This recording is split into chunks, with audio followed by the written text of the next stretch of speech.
Karibu tena mtazamaji wa The World News katika kipindi hiki cha ulimwengu wa siasa. Bado kuna Saddam Hussein.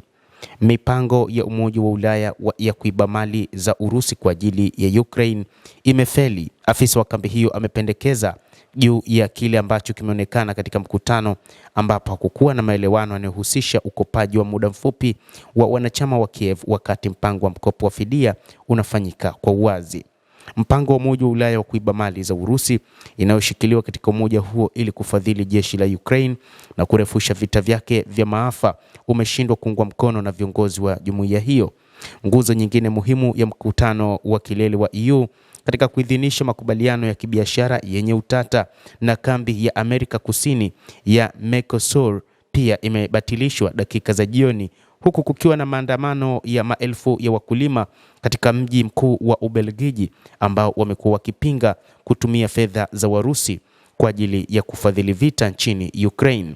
Kufuatia masaa 14 ya mazungumzo ambapo mgawanyiko mkubwa ndani ya umoja huo ulichochewa na wizi wa sheria ulioshinikizwa na rais wa tume ya Umoja wa Ulaya Ursula von der Leyen na mwenzake kansela wa Ujerumani Friedrich Merz, mazungumzo ya Baraza la Ulaya yalimalizika bila kukamilika na bila maelewano. Rais wa Baraza la Umoja wa Ulaya Antonio Costa ameripotiwa kupendekeza kwamba wanachama wa kambi hiyo waongeze deni la kawaida, yaani kukopa kwenye masoko ili kufadhili Kiev kwa muda mfupi, wakati mambo ya kiufundi ya mkopo wa fidia yakifanywa kazi, kulingana na Euronews. Hatima ya mpango tata wa kutumia mali ya Urusi iliyohifadhiwa katika umoja huo kufadhili mkopo wa euro bilioni 180 kuruhusu Kiev kuendelea na mzozo wa kijeshi bado haujakamilika, na kwamba mataifa hayo ya Umoja wa Ulaya yamekosana, baadhi yao kila upande ukitetea namna inavyoona maslahi yatakavyokuwa. Moscow tayari imeanzisha kesi ya usuluhishi dhidi ya Euroclear, nyumba ya malipo iliyopo Ubelgiji ambayo inashikilia takribani euro bilioni 130 mali ya Urusi. Na wakati wa mazungumzo huko Brussels ilitangaza kwamba imeongeza kesi hiyo kujumuisha benki za Uropa na kuongeza hatari kwa wakopeshaji wa Uropa kuunga mkono mpango huo.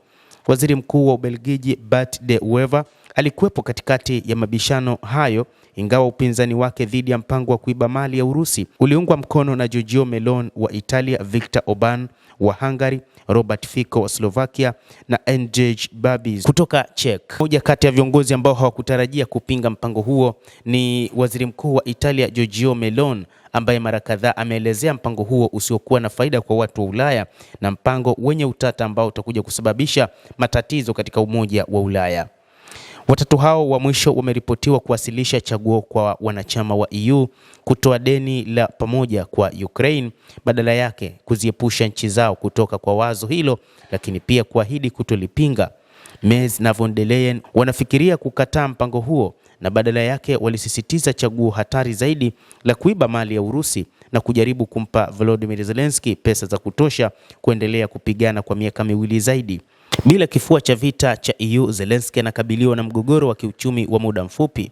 Ukraine inahitaji kiasi cha euro bilioni 72 ili kulipa mkopo wa G7 ukiendelea kifedha. Kufuatia kushindwa kwa Baraza la Umoja wa Ulaya kuidhinisha chaguo la vita vya Merz na von der Leyen, umoja huo umenyima kiti mezani kuandaa mazungumzo ya amani ya Ukraine ambayo ilikuwa inadai tangu Marekani kuchukua hatua ya kidiplomasia.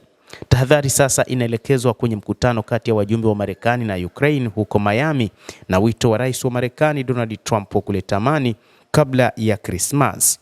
Mtazamaji, endelea kutufuatilia na usisahau kulike, usisahau kucomment, kadhalika na kusubscribe channel yetu hii upate habari hizi kwa mapana kupitia The World News. Naitwa Saddam Hussein, endelea kuwa nasi wakati wote, endelea kutufuatilia.